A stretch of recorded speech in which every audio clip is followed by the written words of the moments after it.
Coming up on this episode of the IoT Inc. Business Show.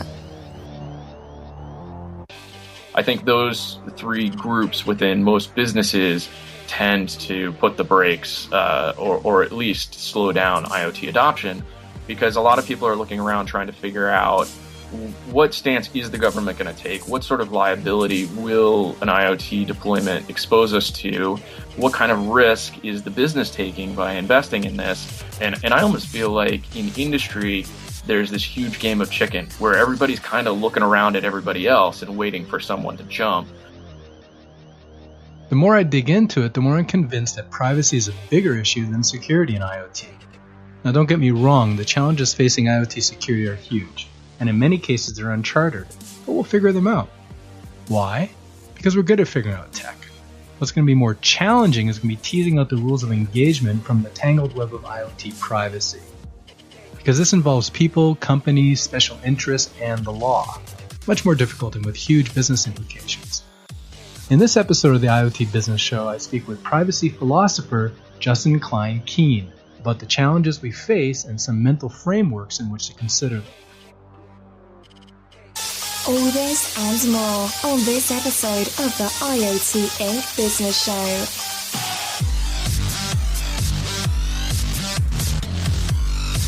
The people, the business, and the technology of the next generation internet. This is the IoT Inc. Business Show. And now, here's your host, Bruce Sinclair. Hello and welcome to the IoT Inc. Business Show. This show is for business leaders and managers employing the Internet of Things for their business or the business of their customers. I'm your host, Bruce Sinclair, and I interview the industry's leading authorities to find out how they use IoT to improve business and create value. If you like this show, subscribe to it on iTunes and go to iotinc.com to check out my complimentary articles, videos, meetups, and webinars. The next episode of Pivot from our sponsor GE Digital is ready. And this week we get to find out who the winner of the Real Top Coder Challenge is. It was run to figure out an idea to combine drones and wearables on behalf of our developer heroes. Now, you may remember in the last episode, our protagonists discovered that their idea had been used by someone else, so they turned to crowdsourcing. In this episode, we get to meet the real-life winner of the challenge, William Chung, and hear about what inspired him and how his solution works. Go to the podcast section of www.iotinc.com to check out episode 6 and the earlier episodes if you need to catch up. It's good stuff. Over the last 6 months, it's been my pleasure to have been teaching my IoT workshops around the world. Well, if you want to see me live, I'm going to be starting my US roadshow called the IoT World Academy in December of 2015. This will be a series of 2-day intensive workshops starting off in Chicago and the Silicon Valley. For more information, go to iotworldevent.com/academy/2015 or www.iot-inc.com/training. And of course, I'll also have a link in this episode's show analysis notes. With me today on episode 33 is Justin Klein Keane. Justin is security architect at ThingWorx, which is now part of PTC. He has over 20 years of information security experience and holds a master's degree in computers and information technology from the University of Pennsylvania. Justin is a trained programmer and as such approaches security from a developer's perspective. Now, Justin wrote me a thoughtful note on my past podcast on security and privacy, and he had a few things to say, including not giving the guests a pass on how IoT security and privacy is unique. So I thought I'd have him on the show. That's how you do it. Justin, welcome. Thanks so much for having me. So what's on the docket this week? What's the big hills you're climbing? I think they're pretty much the same hills that I'm climbing every day. Yeah. Okay. I've been working in IoT security specifically for about 6 months, so I'm relatively new to this space as a full-time endeavor. But in those 6 months, I've been sort of applying the training and lessons that I've learned over the last 20 years and really trying to get a handle on what makes IoT security so different. And I think what I've discovered over the last 6 months of really intense investigation is that there's a whole lot of questions and there aren't very many good answers in the field. I think there's a lot of differentiators that make IoT fundamentally different in terms of, paradigm and challenge from a lot of other traditional security and information security enterprises. And I have really been shocked by the dearth of sort of guidance and best practice and design paradigms and models available for IoT. And I've observed the effects of that at work. Just with developers coming to me with security-related questions, and they're coming to me because they're not finding answers anywhere. And I think I'm having the exact same experience. So I think this is it's a really exciting field, but I also think the fact that it's so new, combined with the fact that it has so many unique aspects, really makes it incredibly challenging from a security perspective. So every day I wake up and try and find answers, and feel like I found a few, but I still have more questions for sure. You're uncovering the answers on a daily basis. Is that what you're saying? I'd like to say that. I'd say I maybe hit on an answer once a month. I think I come up with the short-term solutions a lot of times. But the greater sort of architectural challenges, I think those are really going to be tough nuts to crack. Yeah, and I don't know if this gets too philosophical, but are there ever any answers with security and privacy? I'm not sure that you could say there's any hard and firm answer. I think what you can come up with is principles and best practices, so that at least you can sort of approach a problem space with a framework. Sort of, say like, well, I'm dealing with a problem of this classification. These are the typical things I should consider. Right. And I don't even think we have that for IoT. No, and like we were talking about before we hit the record button, it's a work in progress, right? And it's still very early in the evolution of it. And so, well, that's kind of part of the point of this podcast too, is to kind of work through these issues all together, to a certain extent. Yeah, well, why don't you start by telling our audience a little bit about yourself, and specifically, it sounds like it's been relatively new, but your background in IoT. So I started working for my current company, ThingWorx, which is a PTC company, about 6 months ago. And I should say that my opinions here are just my own, and they're not those of PTC or ThingWorx. All right. And so I came to IoT after about 10 years working security in academia while I was getting my master's degree. And I did a lot of work with sort of application security and system and network security, and was really looking forward to the challenge of IoT security. I think as soon as I started, I realized that I sort of jumped into the deep end without even realizing it. That there was a lot to untangle. And information security is a fairly new field. I think computer science is a relatively new field, and computer security is sort of the bastard stepchild. That's even younger. But we do have a few decades of experiences to draw on in information security.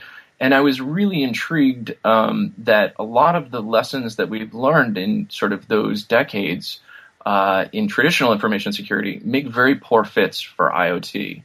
And that there were some engineering lessons learned from very disparate fields that wouldn't seem to map one-to-one to IoT, but actually did provide some really useful insights. And so sort of realizing that a lot of the traditional knowledge that I thought I would rely on wasn't particularly useful. Interesting. And a lot of the stuff that I didn't think would be useful ended up being incredibly useful, has really sort of driven me to dig into IoT security. And I've gotten involved in a couple sort of, working groups and committees, trying to seek out peers. And I think a lot of people in IoT are doing that. They're just trying to find the other people working in the problem space, figuring out, who's learning what lessons and trying to share those lessons so that we can sort of build collaboratively and achieve greater success. So where are some of those areas specifically where you're finding your peers? So I'm part of the Build It Securely group, which is an interesting sort of all volunteer group. It's mainly made up of traditional penetration testers and sort of new IoT businesses. And the idea is to pair up the pen testers with the IoT businesses to try and spot problems early on. I've just recently joined the Industrial Internet Consortium as part of the Security Working Group. So working with those folks, which is really good. And I've also been talking with the OWASP IoT project folks about opportunities there. Right. So, but even just finding those resources, I think, has been incredibly difficult. I think in most other areas of security, the communities are, much better established, much more apparent. It's very easy when you break into a new industry to identify, these are the security resources, this is the security community, these are the folks to talk to get expertise. And with IoT, you really don't seem to have that yet. Yeah, no, well, and you've helped out our audience. I mean, we've obviously spoken with Daniel from OWASP, the IoT component of OWASP, and we've also had a podcast with IIC, which I think very highly of. But the Build It Security group, that's a new one to me, and probably a lot of people in the audience. So thanks for that. Yeah, sure. Well, I already know one kind of interesting thing about you. We kind of talked about that, but why don't you share? I don't know if you're going to share that or share something different. But I always ask my guests, what's an interesting thing that most people would not know about you? So yeah, I thought about this a lot, and I live a lot of my life online. Just being involved in computers. So most of my life is pretty open and apparent. But I think what most people don't realize is I actually have a master's degree in U.S. colonial history. Ah, interesting. So, okay. Yeah. So. Well, you mentioned 10 years of academia, and then you mentioned your degree, and I didn't want to ask, but the two didn't seem to compute. But it seems like this kind of fits into it, then. Yeah. Well, I'm a part of the whole generation of cast-off liberal arts majors who got sucked up in the dot-com boom. I feel like we should have a moniker. Yeah. Well, I think this is your chance. So what was the degree in again? U.S. colonial history. So U.S. colonial history. That is something that okay. And so you left the U.S. colonial history track and moved on to the security information security track. Yeah, right? Yeah. And then what brought about that change? Oh well, I couldn't get a job. So. Okay, there is that. Yeah, I've been trying to convince them. My daughter just graduated from high school. Just last year, so she's starting college this year, and I've been trying to convince her on data science, because data science that's the crap right there. Yeah. I mean, anyone who has a degree in data science, they are going to be able to basically write their ticket, because specifically with IoT, it's just so important. I just can't get her into it, though. Yeah. I just can't get her interested into it. So, it's not always about the job, but you got to hopefully try to find, this fit where it seems like you're very passionate about security. So it's nice that you've been able to find that fit with, definitely there's a huge demand on the security side as well. Yeah. Plus, plus it's something you find interesting, right? Well, and I think too, there's certainly an argument to be made for, gaining job skills in a college degree. But I think one of the things that's made me so successful with information security was studying liberal arts and, learning about philosophy and, literature, and just sort of being able to think critically and abstractly and sort of apply different models to different problems. And I honestly, I don't know if I had gotten an engineering degree, if I would have been quite as, prepared to step into those kinds of situations. I think with a straight up computer science or engineering degree, you can provide the right answers to specific questions. But then when you come to sort of obtuse problems that don't have clear answers, I think you might be a little bit less prepared. So I don't know. I don't want to discourage any of those philosophy majors who think they won't find work. No. In fact, I think, going, I'm facing this right now with my daughter, and since it's her first year, she doesn't have to decide yet. But I think philosophy rocks. I mean, for myself, and it wasn't intentional. It just sort of happened this way. But my degree is in science, but it's in mathematics. And I would say that's the counter, that's the counter to philosophy, in the sense of logic. And like you say, it's not specific problems, it's more thinking in a certain way. But I think philosophy, when you dig into it just a little bit, the logic and the solidity of that type of thinking, I think is very applicable. So that's in fact, when she's still, I don't know what to do, that's one of the areas I'm saying, take some philosophy classes if you're going to go in that direction, because like you said, I think it's just such a strong base for pretty much anything, pretty much anything you decide to do. Yeah. All right, well, let's jump into it. We talked, and in fact, by the time this episode comes out, we'll have had our episode with Paul, but I like to talk and get your take on security by design. I mean, I think a lot of people hear it. the words come out. In fact, I was just at an IoT security conference in Boston a couple weeks ago, maybe 3 weeks ago now, and that was, the major buzzword. But I'd like you to give us your perspective on what does that mean exactly. Well, I think security by design as a principle is something that the community's really been struggling to define for a while. Building security in, is sort of a movement led by folks like Gary McGraw and Cigital. And I think they've had a lot of success in application design. I think as we abstract it out towards IoT, it becomes a little bit trickier. So the idea of security by design is basically to involve security personnel, trained engineers and architects at the inception of a project, and to keep them involved throughout the full life cycle of the project, including, sort of ongoing maintenance. And traditionally, you want a lot of focus on things like threat modeling and risk assessments, sort of very high-level abstract assessments of the project and the various security challenges that you're going to face. I think where that becomes difficult with IoT is most IoT deployments are a full stack deployment, meaning that they involve hardware, software, networking, operating systems, all of these components that traditionally security has addressed in isolation. And we're building them all up together. And not only that, but we're interconnecting them. And we're using a completely heterogeneous makeup of a system. So you're not even dealing with sort of a standard build, so you've got all of these different components that go into making an IoT system, and understanding the security implications of all of those interactions is incredibly, incredibly difficult. And, I think part of the problem with sort of building an IoT security system or IoT system with security by design is that in a lot of traditional sort of security by design processes, you have certain fundamental principles that you can fall back on. Building secure defaults, defense in depth, sort of a protect, detect, react cycle of development, fault tolerance, all of these things. There really aren't very many good guidelines for IoT deployments. You can't look at this top 10 checklist of, these are the things I need to think about in my IoT system. Because I think if you decompose your IoT system, you're going to find that there's going to be dozens, if not hundreds, of individual components, and each of those might have, a top 10 list of things to consider.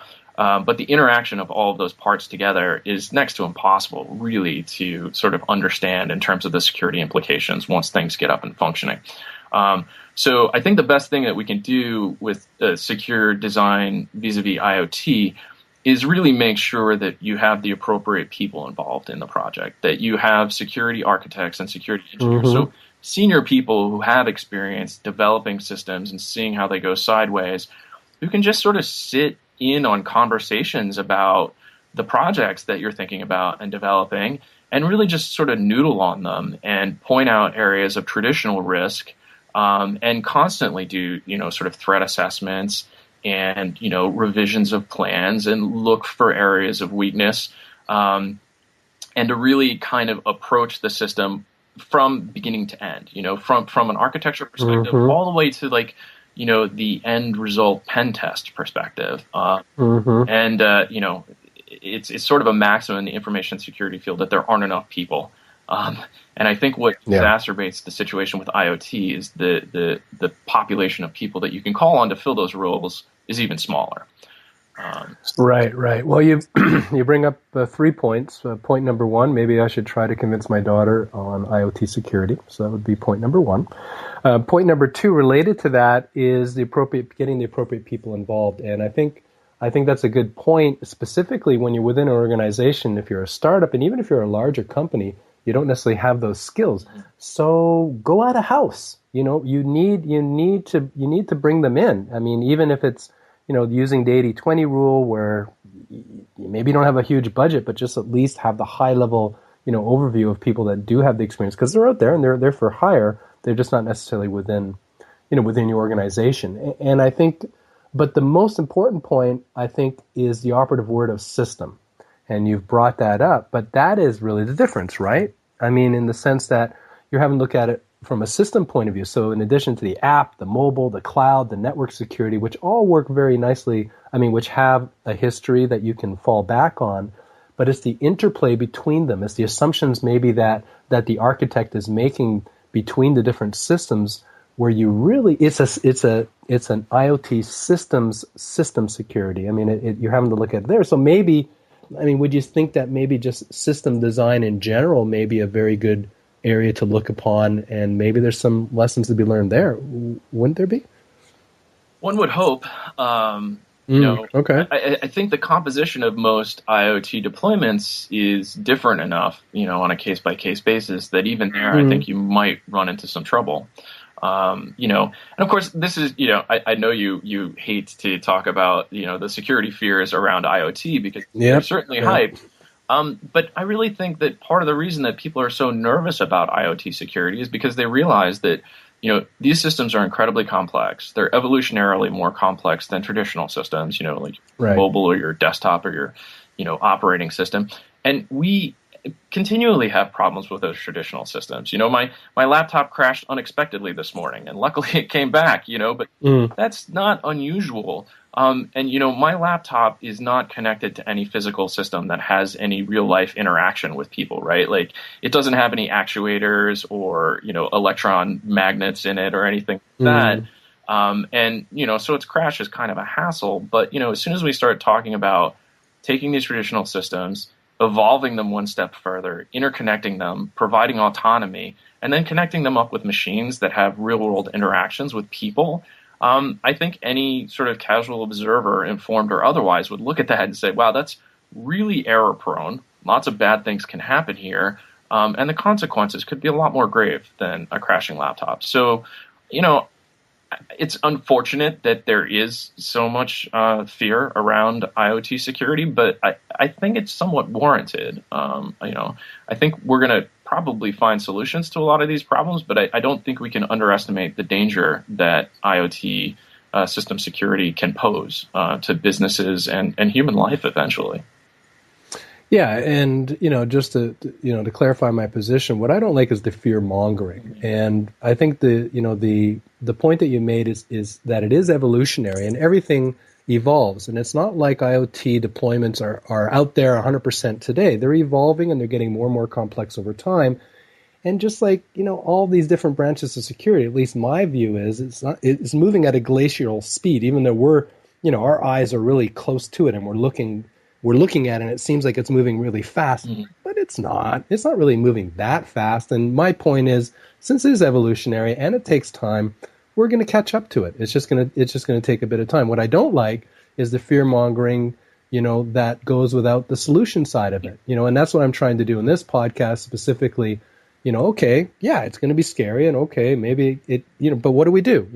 What do we need to do? Because the listeners of this podcast are the folks that are going to be implementing all these different systems. And I think we're hitting on it. The first thing is looking at it as a system in terms of what are the inputs, what are the outputs, seeing what the threat vectors are at each of those. And again, like you were saying, doing a threat assessment, doing a risk analysis, because that is in the wheelhouse of the business person. And we take it piece by piece. But what I don't like is just,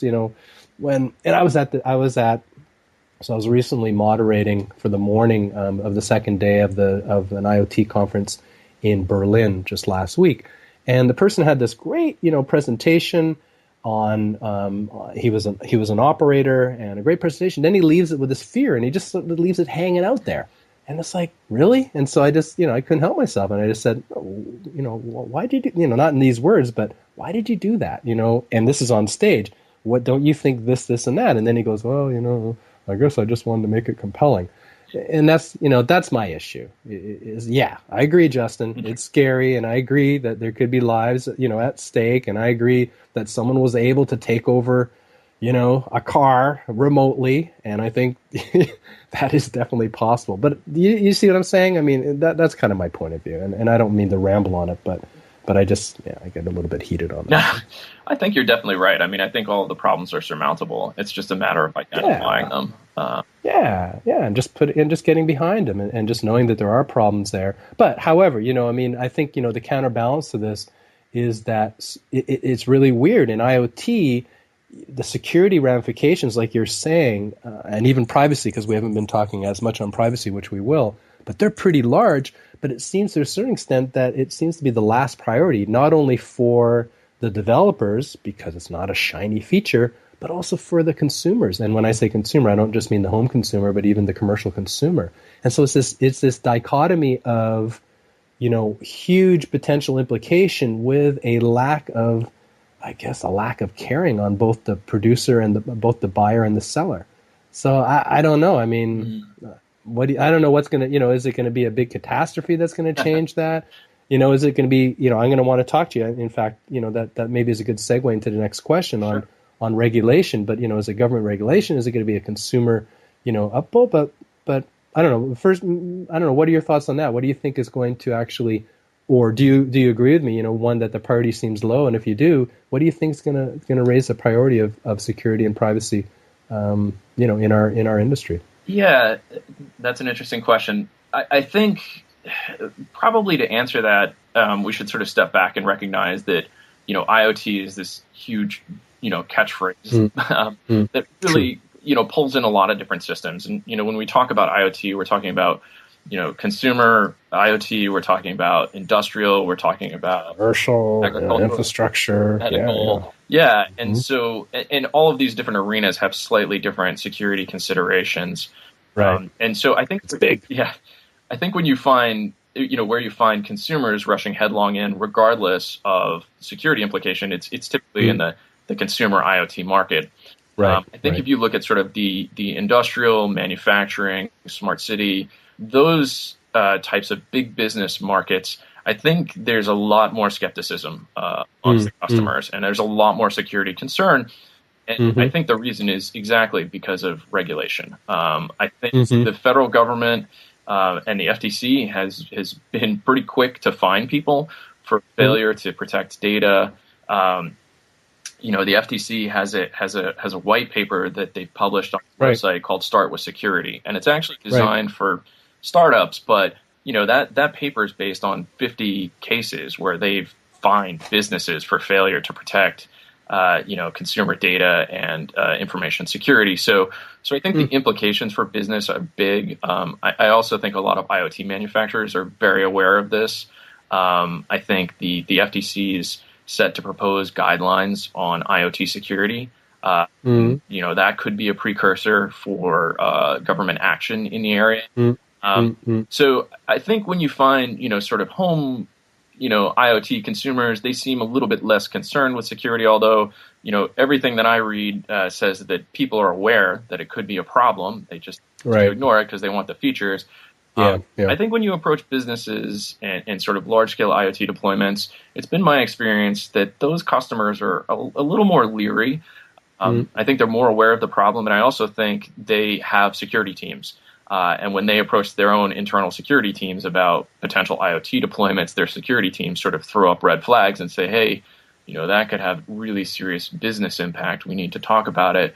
I also think companies, their legal and compliance departments are also very aware of the impact of IoT deployments. And so I think those three groups within most businesses tend to put the brakes or at least slow down IoT adoption.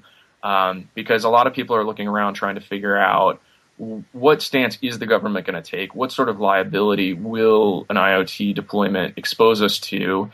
What kind of risk is the business taking by investing in this?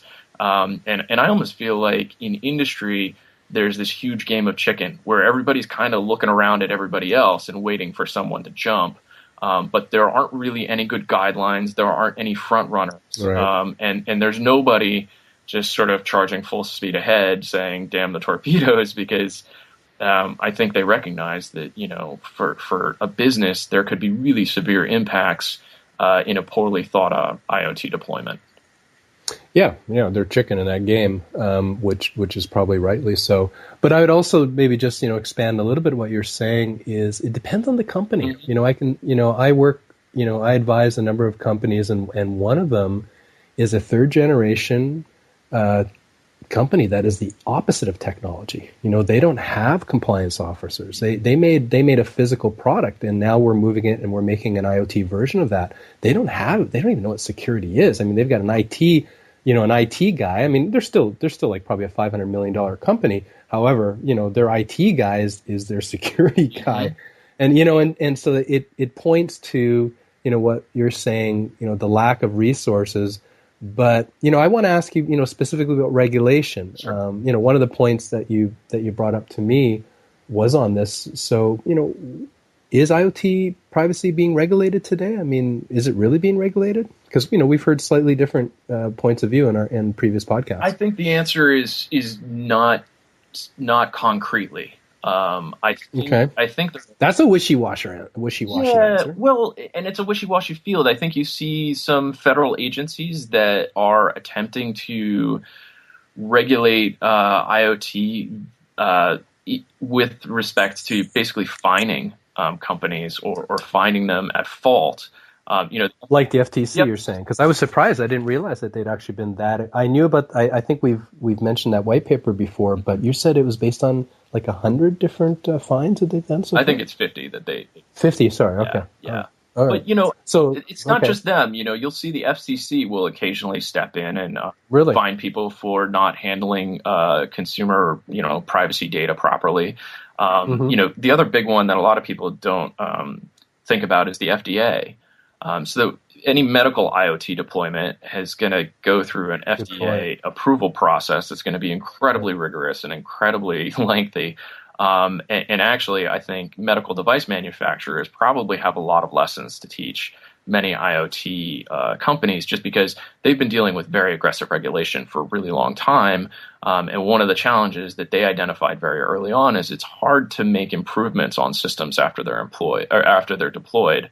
And so they really have to build sort of almost what I'd call like forward compatible security, which is something that I think everybody should be thinking about. I think, a lot of people look at IoT and they sort of think, oh, well, these are kind of disposable devices and we'll just throw them out in the field. But I think in reality, a lot of IoT deployments could probably learn a lot from NASA.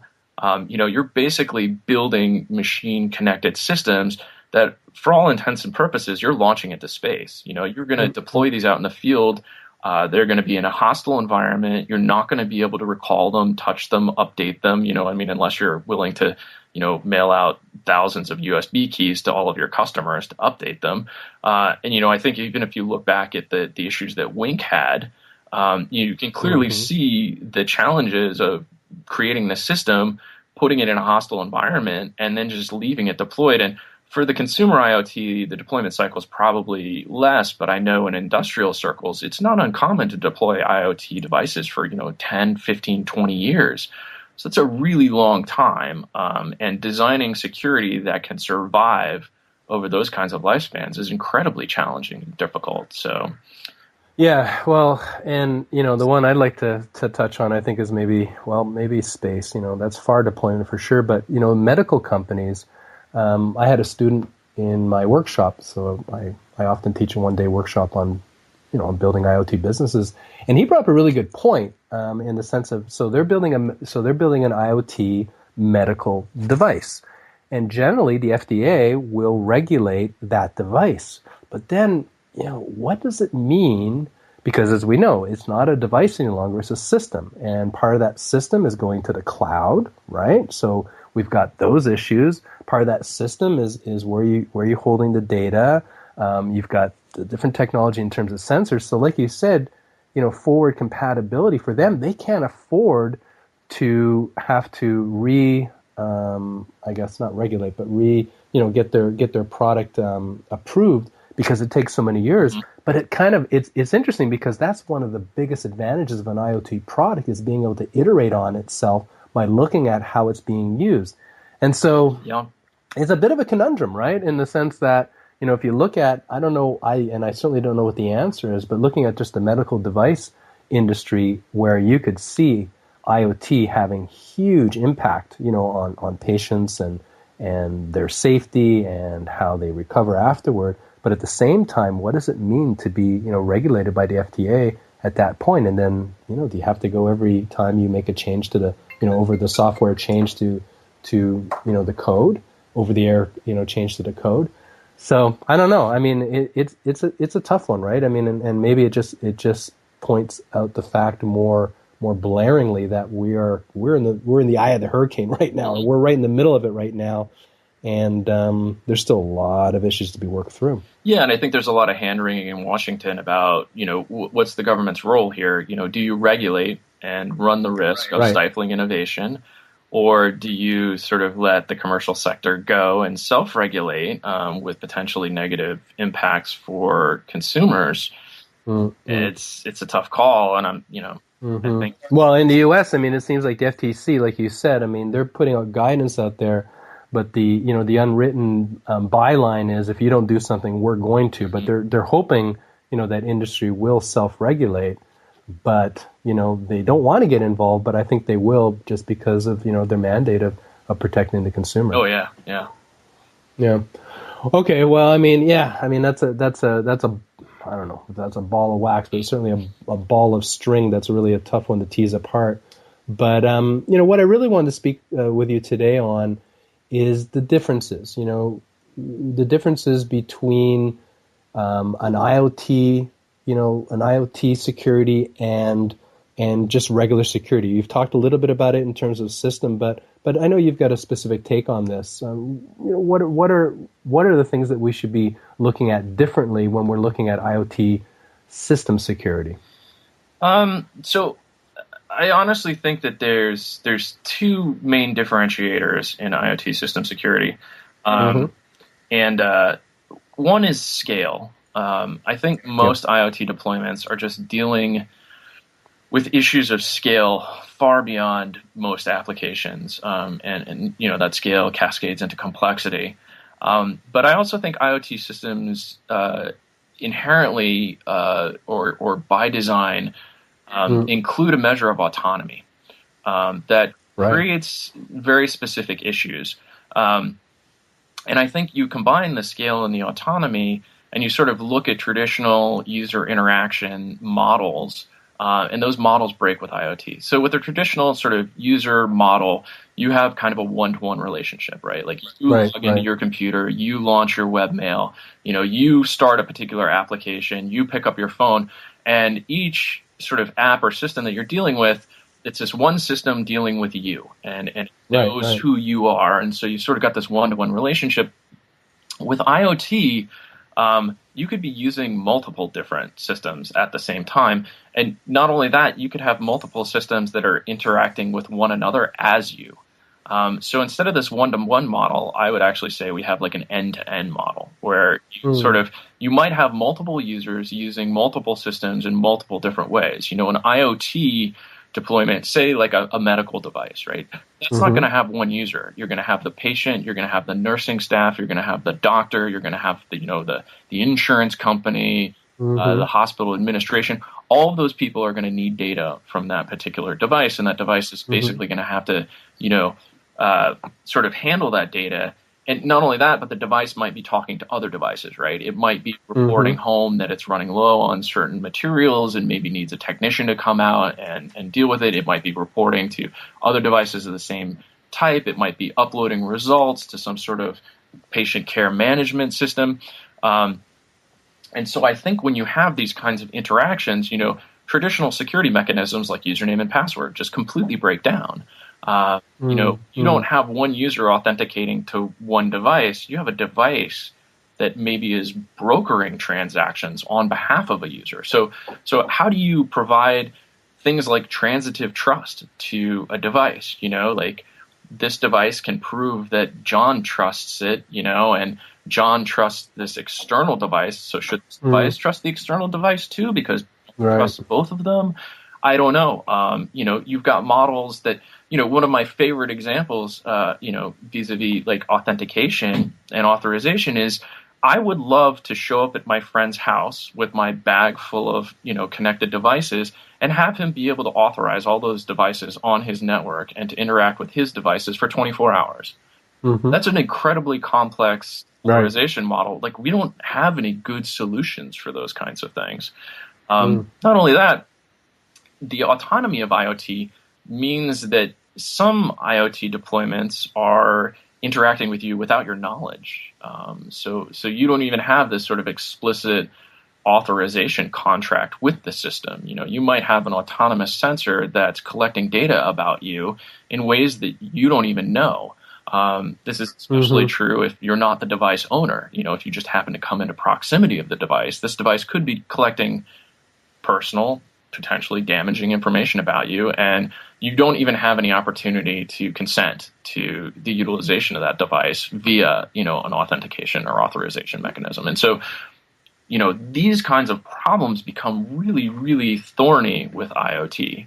One thing I like to think about is if you're thinking about security and privacy in, say, something like a tire sensor. Yeah. That seems like a pretty dumb device. Like, threat model, like, who cares if somebody knows what the tire pressure in my car is? Like, I don't care. But my command of fluid dynamics is not awesome, but let's just assume that the tire pressure sensor can tell when your car is occupied. When it's moving, it can tell at what elevation it is. Well, all of a sudden now you're getting some interesting data points out of these tire sensors, and especially if you can aggregate those data points over time and correlate them with others, the tire pressure manufacturer, such as GPS, for example. Right. And so the manufacturer of this device may be collecting information that could allow them to determine when the car is being driven, how far it's being driven, where it's being driven, how many occupants it has. And they might be able to determine things like, the owner of this particular vehicle just had a baby, because now when they take trips, the weight of the car goes up by 12 pounds. When you're a manufacturer of a device, you would never consider that you would suddenly be a steward for data of that type and that sensitivity. And, it's really only once you sort of apply the advantages of big data that you discover these sorts of correlations and sort of the hidden meaning within the data. But it becomes really, really hard then to design a system that's going to protect privacy and security of people who are interacting with these tire pressure sensors when you're not even aware of the implications of the tire pressure sensor. Well, but let's tease this out a little bit, because and I'm just thinking this through as you're speaking, specifically for the tire pressure sensor, and you're saying it's actually correlating it maybe with other sensors too, for example, GPS. But and then you would know where they're going, you know that there's more people in the car, you could make assumptions like you said, that they had a baby. But isn't it but there still has to be that transfer of data. This data from the tire car, or from the tire manufacturer, they're not just going to stick it as a free resources on the internet, right? So it may be consumed in different ways, but there's still going to be a relationship between the producer and the consumer. And isn't it in that relationship where some of this gets enforced? Or I don't know, am I thinking this through? No, I think you're exactly right. I think there would be a relationship there. I think the unintended consequences would be that the tire pressure manufacturer might not protect that data with appropriate controls, because they might not realize the privacy. Okay. So you're saying, I see what you're saying. So you're talking more not from a privacy point of view, from an integrity point of view. Yeah, but you might also have somebody break in and steal that data, and then that's true. Then suddenly the correlations become obvious to everybody who's observing. I mean, I think the other thing too is, the passengers in that particular car. They didn't buy the car. They might not be aware that the sensors are there, and yet their data is being scooped up. One of the first things I thought about when sort of the Ashley Madison hack occurred was, there were a bunch of people basically saying, I live in a country where the behavior that I basically registered for on Ashley Madison could be considered illegal and could get me, persecuted, thrown in jail. Yep. And I was thinking, that's really unfortunate, and I'm not even sure Ashley Madison realized that they had that kind of data, and that they needed to protect it, commensurate with sort of the danger it posed. Yeah, right. And I feel like that's the situation that some IoT manufacturers might be getting themselves into without realizing it. If you're collecting data about, people who have to be in the sphere of your sensors, you don't really know what conclusion that data might lead to. And so you might be unintentionally collecting data about, someone's illegal activity, or you might be collecting data from somebody who can't consent legally to the collection of their data, like a minor. If you've got, an automated camera at the front of your house, if you're taking pictures of children that are coming trick-or-treating, like, what's the implications of that to you as the owner? What about the company that's maybe aggregating that data in the cloud? What does that mean for them? No, these are a lot of really good questions, but I'm trying to now, okay, what's the solution here? I mean, so I think to all of them, it's like, make it more secure so people can't break into it. They can't find the PII of whomever, whether they consented or not consented.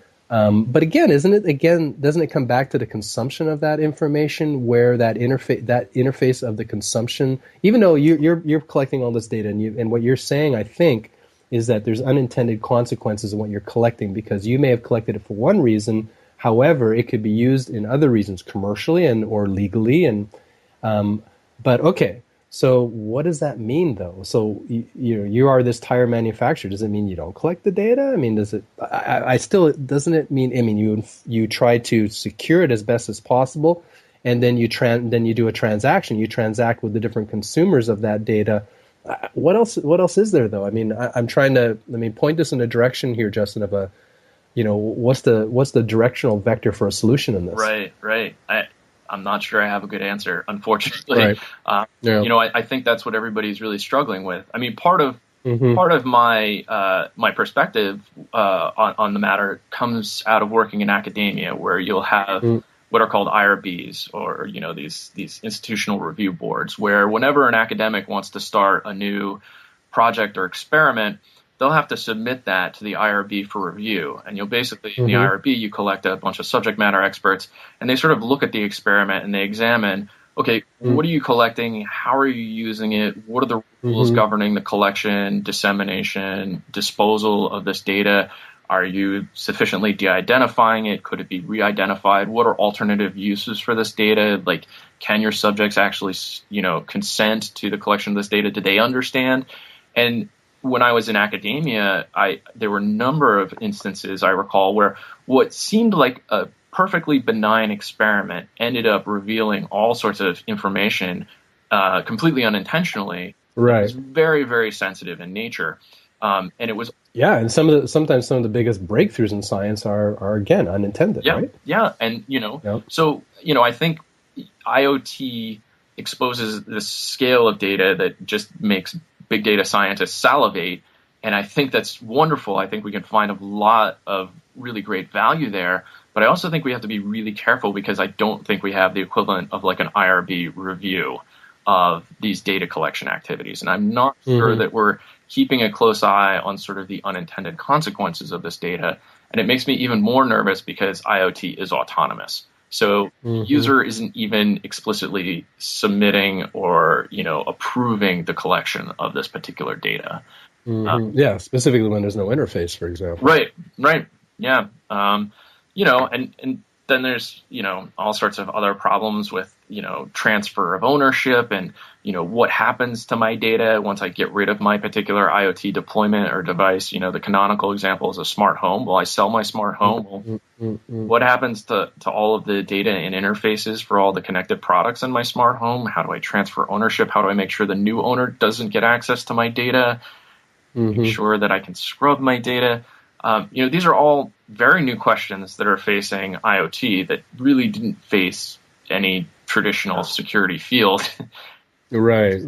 But I think what you're talking about, though.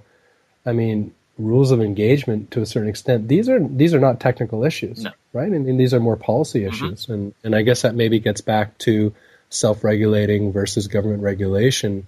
But when you talk about the peer reviews at the university, that was a self-regulation, or maybe they had rules that, maybe with their grant money, they had to do this.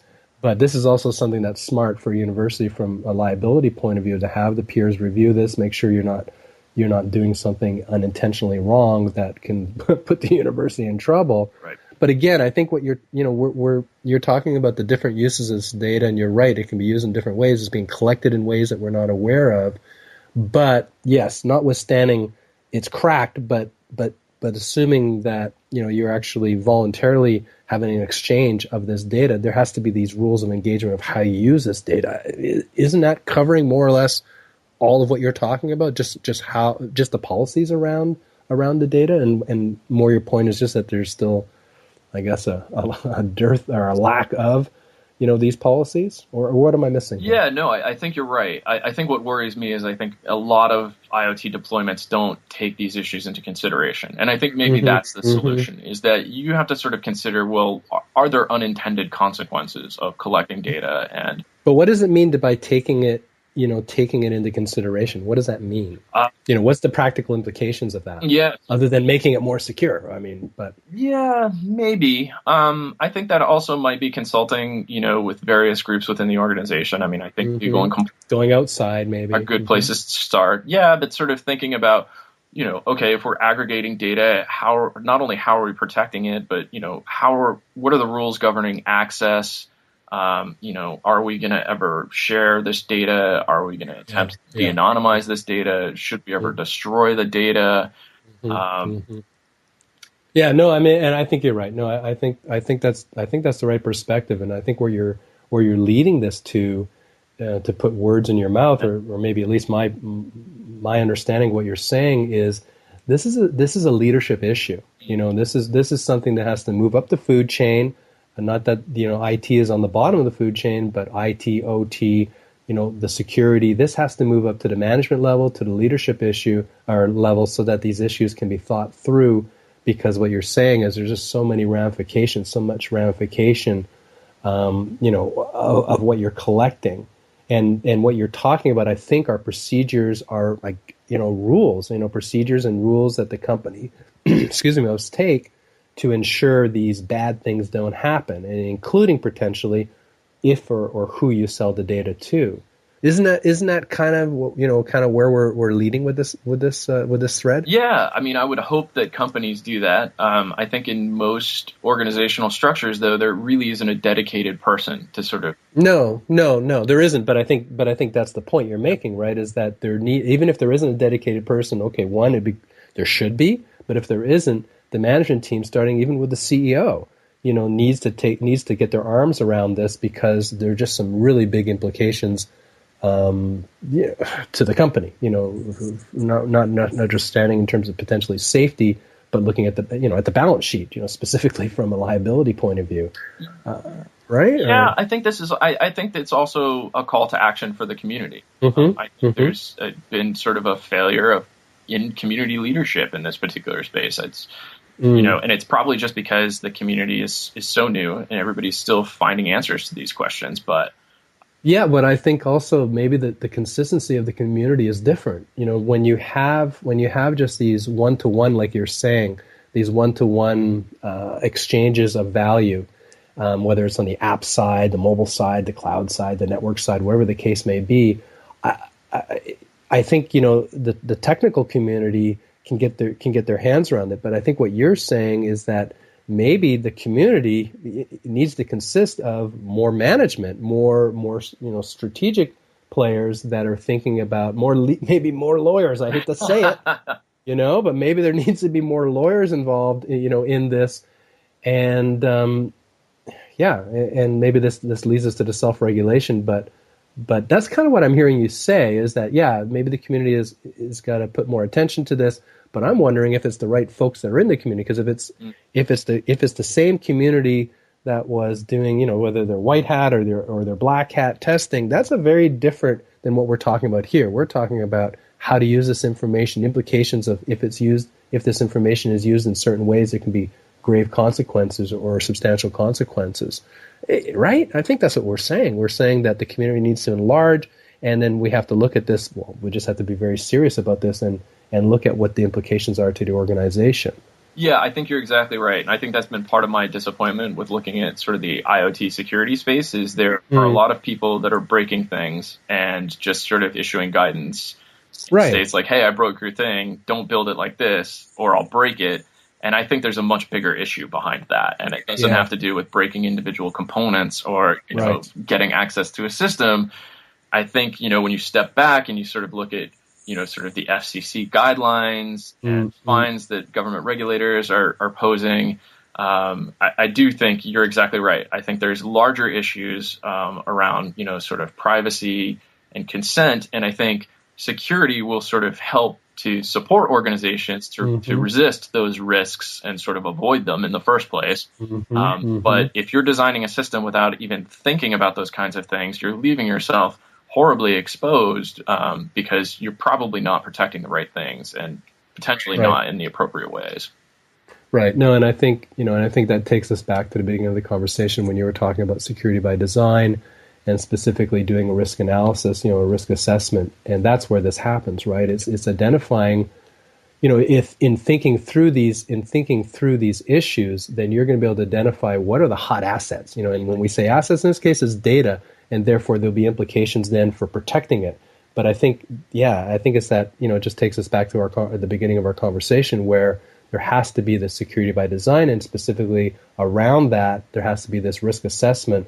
And specifically, that means there has to be a lot more people around the table talking about that risk assessment, so that when we get down to the nuts and bolts of it, we know the priorities and I guess we know the priorities. Yeah, and there's one other thing that I really want to think to this is, and that's that there are new challenges, but I think the environment is different from traditional security environments, and so I also think solutions. That I'm not seeing a whole lot of people advance. But one of the big sort of failures in traditional information security is the lack of adoption of really complex encryption technologies. And part of the reason for that is encryption is really tricky and it's very annoying for an end user, right? It's complex. Yeah. And most people would rather skip that and just get to the good stuff. Right. Or, anyway, your browser throws an error saying it's a self-signed certificate. You just click through because you're like, I don't even know what the heck that is. Right. Yeah. That's not a problem for a machine, right? So if you're designing an autonomous system where machines are communicating with one another, they're perfectly happy to do really complex encryption, and you can code them in such a way that they'll always follow the rule. Right? They won't exercise any free will and decide they want to skip, a particular check. They'll never fall victim to, a social engineering or a phishing attack. They can resist deception. So I think there are areas here where we can build stronger systems in IoT simply because it's machine-to-machine communication. And I think sectors like banking, they've done this incredibly effectively, with things like ATM and chips and cards. They've managed to enforce very strong cryptographic protocols, even in very weak devices like cards, like credit cards. And so I think there's also an opportunity here to really look at new security solutions based on the fact that we're designing systems by and for machines. Yeah, and I think, the weakness that we identified of there being a lack of interface can actually be the strength, is what you're saying in this case, a lack of a human interface, I should say. Right. I mean, it's a strength and a weakness. Machines can't interrogate one another for things like security questions or your mother's maiden name or, password reset. At the same time, they can provide a password that's 2 megabytes long. Right. And they can do cryptographic operations on credentials that are provided to them in ways that human beings never could. So it's a trade-off for sure, but I think it's easy for people to sort of focus on the problems and the challenges in IoT and overlook the advantages of those kinds of deployments. Yeah, good point. No, that's true. That's something I haven't thought of before. But I also don't want to lose thought, though, or lose sight of the point that this is a means to an end. Meaning, this is the executional aspect. Whether we're talking about encryption, stronger encryption. However, I think what we've uncovered in our conversation, maybe as I uncovered it for myself, and you've already had it, but was the point of this issue of having more people around the table looking at it from a risk point of view, and that's right up the alley. That's right up the alley of our listeners being managers generally. We've got lots of technicians too, but majority being managers listening to this podcast. Meaning, you've got to get your arms around this. You got to get different people on it and figure out what the policies are, what the rules are, and then your point, I like it, is that there are also some advantages. To this. And, another one I'll just throw out, I had an interesting interview a little while ago, and in the area of, it's a startup that will be producing a video on, but her point of view and their point of view is using analytics to look at network behavior. Mm-hmm. And you brought up your PC a little while ago, and the PC is an incredibly diverse device, and it does so many different things. And you have a bunch of these diverse devices on a network, and there's so many different things that can happen. So maybe another positive thing is that if you look at it from IoT devices are relatively not dumb but specific. They're not doing the endpoint specifically, the end nodes that comprise of the network are doing pretty specific things. So that might be another advantage, right? In the sense of, the machine-to-machine interface, awesome. And then also the type of network, the type of traffic and the type of things that are happening on the network shouldn't diverge that much. And so that might be another opportunity in our favor, right, to look at that. Yeah, I would go a step beyond and sort of say that they're not just doing specific things, they're doing predictable things. I mean, barring the halting problem, these machines can't exercise free will. So it would be, whereas a human user will do all sorts of crazy things. Weird things. Have no way of predicting. Right. IoT deployment should behave exactly as it's programmed, which should allow you to detect anomalies right away to let you know not just about security, but also sort of about functional flaws as well. Right. But it's a bounded problem set, right? Like you don't have to worry that the user might just constantly decline the security updates and then go to 12 different disparate websites at once and download random stuff. That's right. And freak out or whatever. Yeah. No, I like that. All right. Well, with that, let's sign off on that. Justin, where can people find out more about you and your company? Where do you want to send people? Sure. So I'm on Twitter. My handle is madirish2600, madirish2600. My website is madirish.net. It hasn't been updated in a little while, and it's not IoT specific, but you can find more information. I'm on LinkedIn, and my company website, ThingWorx.com, so that's ThingWorx, has a lot of information about their product offerings and stuff, and might be a good place to start. Yeah, I'd say so. And I'll put all this in the show analysis notes too, so people can just go on the site and just click their way through. All right, Justin. Well, that was interesting. I enjoyed it. Thanks a lot for being on the show. Yeah, no, it's my pleasure. Thanks so much for talking with me. Okay, well, that was episode 33. It's a good number, 3 times 11. I like all 11 numbers. For a summary, links, and other valuable resources, go to the show analysis notes, all of which can be found at iot-inc.com/podcasts. Well, now I could use your help. We're trying to get this show off the ground, and the best way to get discovered is with iTunes. So if you've enjoyed the episode or found it informative, I'd really appreciate a review. All you have to do is go to iot-inc.com/iTunes, and that'll redirect you to our iTunes page where you can let people know what you think by simply giving this show a star review or leaving a comment. I'd really appreciate that. If you'd like to learn more about the business of the Internet of Things, visit my media site. It can be found at iot-inc.com. There you'll find other podcasts as well as articles, videos, and information about upcoming live events like my stream meetups and webinars. As always, if you have any ideas or suggestions, send me an email. I can be reached at bruce@iot-inc.com. And if you want to access my social network on LinkedIn, connect with me. I'm your host, Bruce Sinclair. Thank you for listening. And until next time, may your path to IoT business be a private one. You have been listening to the IoT Inc. Business Show.